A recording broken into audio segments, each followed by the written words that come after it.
What is up, guys? My name is Vanil, and today I'm going to talk to you about the difference between boxing and jiu-jitsu. So for those of you who don't know, boxing is focused on punches and is used in short and medium range combat. Jiu-jitsu, on the other hand, focuses on grappling, takedowns, and submissions, and is typically fought on the ground. So I'm going to be doing a comparison of these two and seeing which one is superior. With both of these sports, injury is common. So in jiu-jitsu, a lot of common injuries are hyperextension of the joints, such as the knees and the elbows. This can happen when you put someone into a submission hold, and if you hyperextend the joint, it can cause damage. It usually just takes a few days or a couple of weeks to heal, so it really doesn't take that long. If you get choked out a few times in jiu-jitsu as well, it can cause some disturbance with the neck. But that only takes a few days to recover as well.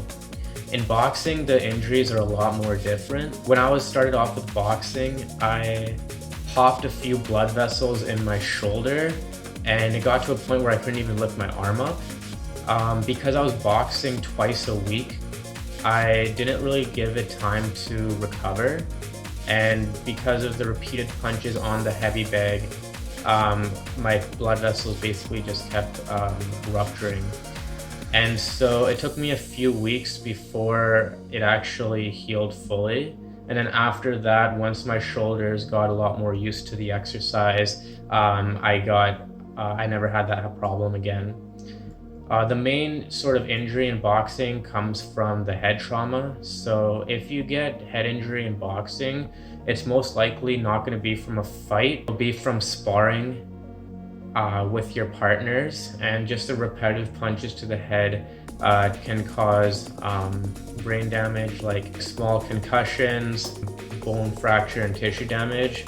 And that can disrupt your cognitive ability over time, such as your thought process and speech. One of the main reasons why I stopped competing in boxing was because I didn't want to risk any damage to the head, as this damage is long-term and not short-term. In terms of the price, in the city that I live in, boxing is a lot more affordable.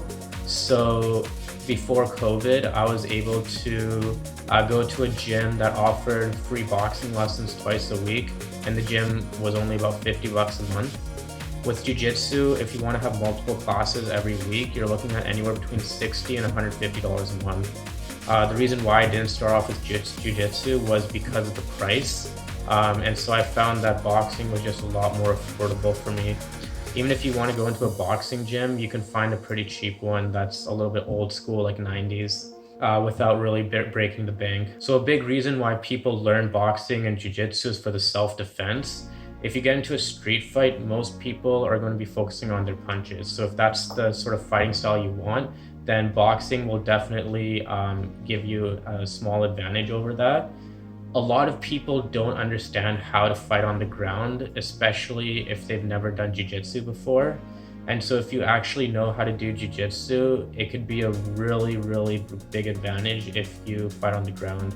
A big reason why jiu-jitsu is so popular is because it's so technical. So even if you're a smaller person like myself, you can still win over a big guy just because of basic moves and techniques from jiu-jitsu.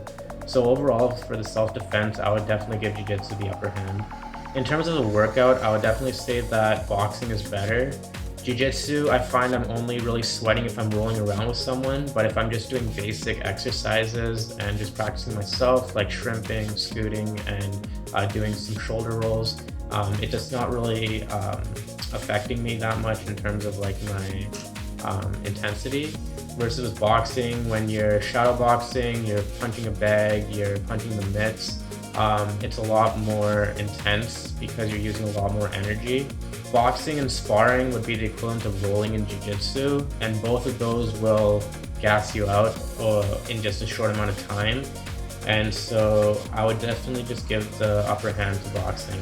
I would definitely recommend learning both of these fighting styles. But if we're specifically looking at self-defense, I would give jiu-jitsu the upper hand. If jiu-jitsu was more affordable and easily accessible to everybody, I would definitely recommend that everybody get into jiu-jitsu, but I know for some people it's not possible.